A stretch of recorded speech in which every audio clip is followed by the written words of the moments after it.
Hi viewers, welcome to car future Tamil. So இந்த வீடியோவில் நம்ம ஹைவேஸில் எப்படி கார் ஓட்டுற போது நான் உங்களுக்கு சொல்லித்தர போகிறேன்.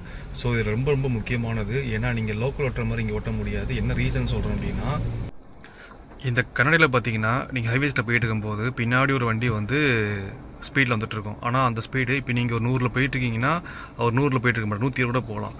ஸோ அவர் எங்கே வராரு, எப்படி வராரு, நீங்கள் கால்குலேஷன் முன்னாடியே பண்ணிட்டீங்கன்னா அதுக்கப்புறம் வண்டி ஓட்டணும் ஹைவேஸை பொறுத்த வரைக்கும். ஏன்னா நம்ம ஹைவேஸில் போகிற ஸ்பீடு வந்து 100 ஆர் 130 அந்த மாதிரி போய்கிட்டு இருப்போம். ஸோ அந்த டைமில் வந்து டக்குன்னு லெஃப்ட் ரைட் எடுக்க முடியாது. ஏன்னா பார்த்து பொறுமையாக எடுக்கணும். ஏன்னா பின்னாடி வர்றவங்க எவ்வளோ ஸ்பீடு நம்மளுக்கு தெரியாது. ஸோ கால்குலேஷன் வெரி இம்பார்ட்டன்ட் ஹைவேஸில் வண்டி ஓட்டும்போது மட்டும். ஹைவேஸில் ஓட்டும்போது சைடு மிரர் ப்ளஸ் வந்து சென்டர் மிரர், அது இல்லாமல் லெஃப்ட் சைடு மிரர், இது எல்லாமே கரெக்டாக செக் பண்ணிக்கோங்க. ஏன்னா வெரி இம்பார்ட்டன்ட். இதெல்லாம் க்ளீனாக வச்சுக்கோங்க. ஏன்னா நம்ம போகிற ஸ்பீடு வந்து 100க்கு 120 போயிட்டு இருப்போம். ஸோ அதெல்லாம் கரெக்டாக இருந்தால் மட்டும்தான் நம்ம கரெக்டாக வண்டியை வந்து ஓட்ட முடியும். இல்லைனா ஏதாவது விபத்துகள் ஏற்படும். ஸோ சில முக்கியமான டிப்ஸ்களை வந்து இந்த வீடியோவில் நான் சொல்கிறேன். ஸ்கிப்பாக நம்ம பாருங்கள். இதுக்கு முன்னாடி நிறைய வீடியோஸ் போட்டிருக்கோம். காரை ஸ்டார்ட் பண்ணியாச்சு.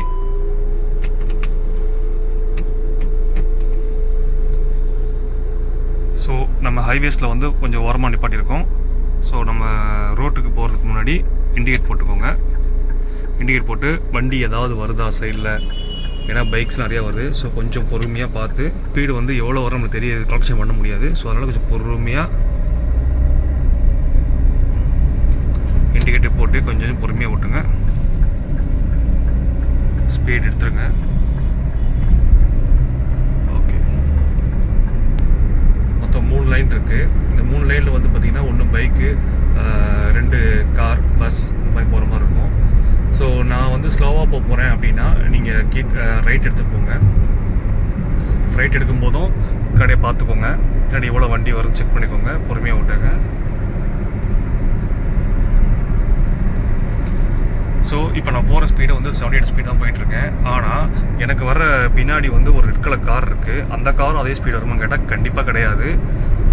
ஸோ அவங்க வந்து 100 வந்துருக்கலாம், 120 வந்துட்டுருக்கலாம்.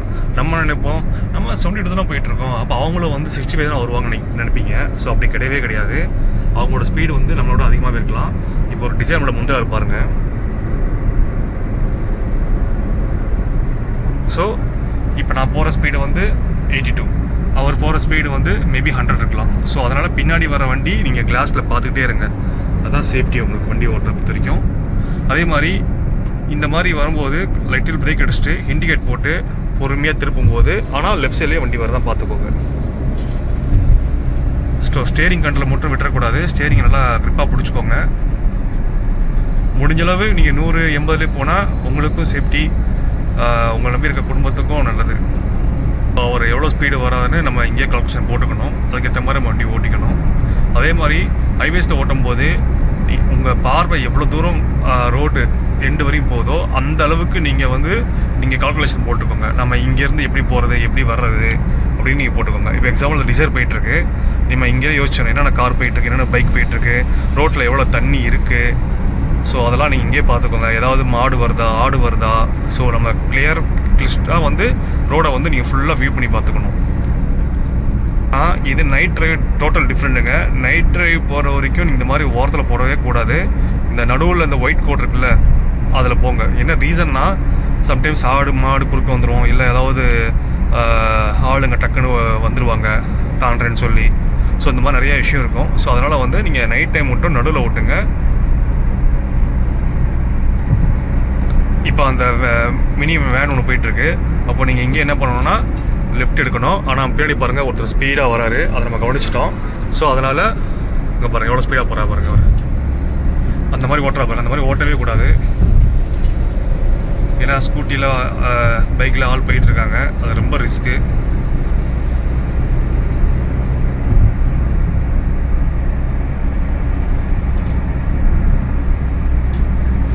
ஸோ இந்த மாதிரி நீங்கள் ஒரு லாரி ஒரு வண்டி முந்திருக்கு முன்னாடியே ரைட் எடுத்து சிக்னல் போட்டு பொறுமையாக மூவ்மெண்ட் முன்னாடி ஏதாவது வண்டி வரன்னு செக் பண்ணிக்கோங்க. ஸோ கால்குலேஷன் தான் இங்கே வந்து உங்களை சேஃப் டிரைவாக வண்டியை கொண்டு போகும் காரை பொறுத்த வரையும். அதே மாதிரி ஹைவேஸில் ஓட்டும்போது முக்கியமான சில விஷயங்கள், காரை என்னென்ன செக் பண்ணணும்னு சொல்லிடுறேன்.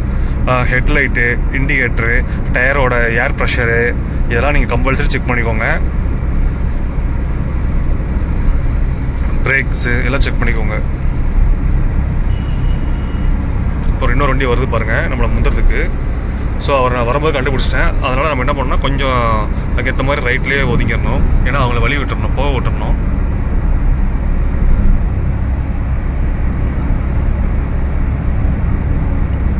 அதே மாதிரி இங்கேருந்து நம்ம வியூ கிளியர் விஷயம் பார்த்தோம்னா ஒரு பஸ்ஸு, ஒரு வேனு, 4 கார்ஸ் போயிட்டுருக்கு முன்னாடி. அப்போது அதுக்கேற்ற மாதிரி நம்ம இங்கேயே பிரேக் அப்ளை பண்ணுறது எல்லாமே இங்கேயே பண்ணுறது நீங்கள் எல்லாமே இங்கேயே வச்சு முன்னாடியே நீங்கள் யோசிச்சிடணும். ஏன்னா கிட்ட போய் யோசிச்சிங்கன்னா கண்டிப்பாக வண்டி இம்பேக்ட் ஆகிடும். ஸோ அதுக்கேற்ற மாதிரி இப்போ பாருங்கள் அங்கே 2-3 வண்டி ப்ளஸ் வந்து பஸ்ஸு வேன்லாம் போயிட்டுருக்கு. ஸோ அதுக்கேற்ற மாதிரி நான் ஸ்பீடை குறைச்சிக்கிறேன். ஆனால் ஸ்பீடை குறைக்கிற நேரத்தில் வந்து பின்னாடி வர வண்டிகளுக்கும் நீங்கள் டிஸ்டர்பன்ஸ் பண்ணக்கூடாது. நீங்கள் ஃபுல் பிரேக் அடித்தா அந்த வண்டி இம்பேக்ட் ஆகிடும். ஸோ இப்போ நான் லெஃப்ட்டில் மாறும்போது போய் வண்டி செக் பண்ணிடுறேன். ப்ளஸ் ஆப்போசிட்டில் வண்டி ஏதாவது வருதான்னு செக் பண்ணிகிட்ருக்கேன். எதுவுமே இல்லை.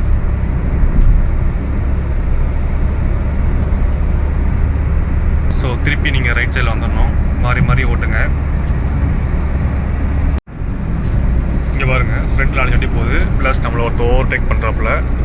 இந்த மாதிரி டைமில் தான் நீங்கள் பொறுமையாக ரிலாக்ஸாக ஓட்டணும், பயப்படவே கூடாது. அதுக்காக பிரேக்லேயும் கால் வச்சுட்டே கூடாது. ஏன்னா பிரேக் ஷூ சீக்கிரமாக தெரிஞ்சிடும்.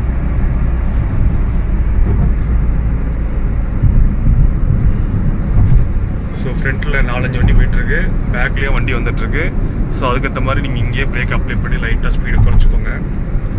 ஏன்னா இதெல்லாம் வந்து நீங்கள் டக்குன்னு யோசிக்கணும், என்னென்ன பண்ணணும்னு யோசிக்கணும்.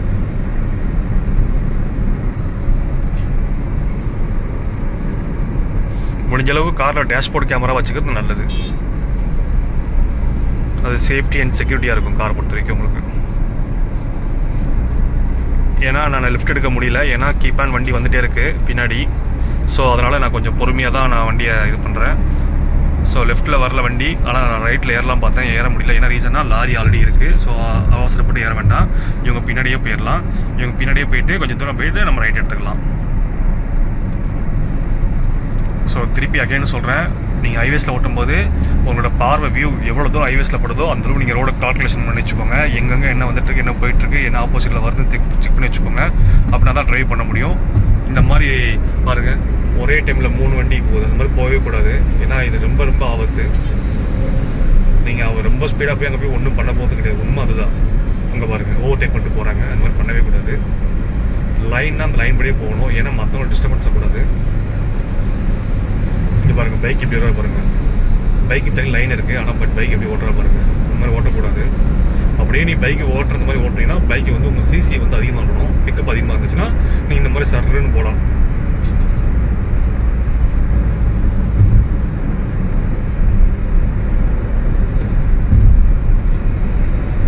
இங்கே பாருங்கள் இண்டிகேட்டரே போடாமல் ஒருத்தர் வந்து ரைட்டில் வராப்புல.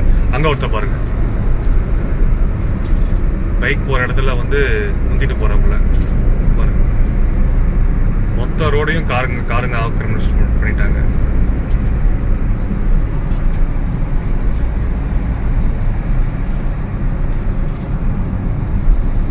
ஸோ எப்படிலாம் ஓட்டணும் அப்படின்னு இந்த வீடியோ பதிவு பண்ணால், எப்படிலாம் ஓட்டக்கூடாதுன்னு அவங்கெல்லாம் நம்மளை காட்டுறாங்க. இது மூலிமா நீங்கள் தெரிஞ்சுக்கோங்க.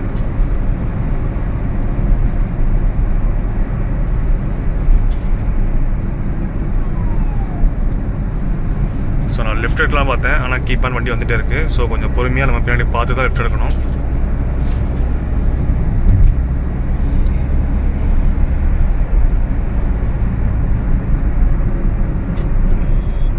அது பைக்கு போகிற லைனில் போய்ட்டு காரை ஓட்டிகிட்டு இருக்காரு. அது மாதிரி பண்ணவே கூடாது.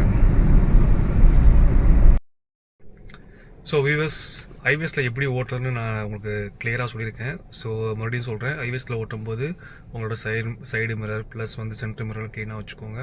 வண்டியில் வந்து லைட்லாம் எரிதா, இண்டிகேட்டர் எரிதான் செக் பண்ணிக்கோங்க. டயரில் ஏர் ப்ரெஷர்ஸ் வந்து கரெக்டாக மெயின்டைன் பண்ணிக்கோங்க. ஹைவேஸில் ஓட்டும்போது வந்து உங்களுக்கு பின்னால் வர வண்டி வந்து எந்த ஸ்பீடுன்னு கண்டிப்பாக கால்குலேஷன் பண்ண முடியாது. நீங்கள் 100 போனாலும் அவங்க 120 போயிட்டுருப்பாங்க.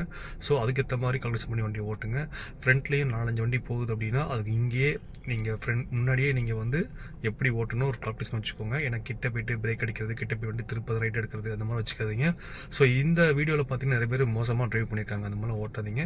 ஸோ சேஃபாக ட்ரைவ் பண்ணுங்கள். நீங்கள் 100ல் போனாலும் சரி 80ல் போனாலும் சரி ஒரு 10-15 நிமிஷம் தான் அந்த நீங்கள் போகிற பிளேஸுக்கு வந்து ரீச் ஆகிறதுக்கு ஒரு டிஃப்ரென்ஸ் அவ்வளோதான். ஸோ அந்த இதை சேவ் பண்ணி கொஞ்சம் பொறுமையாக போங்க, அவசரப்படாதீங்க. தேங்க்யூ.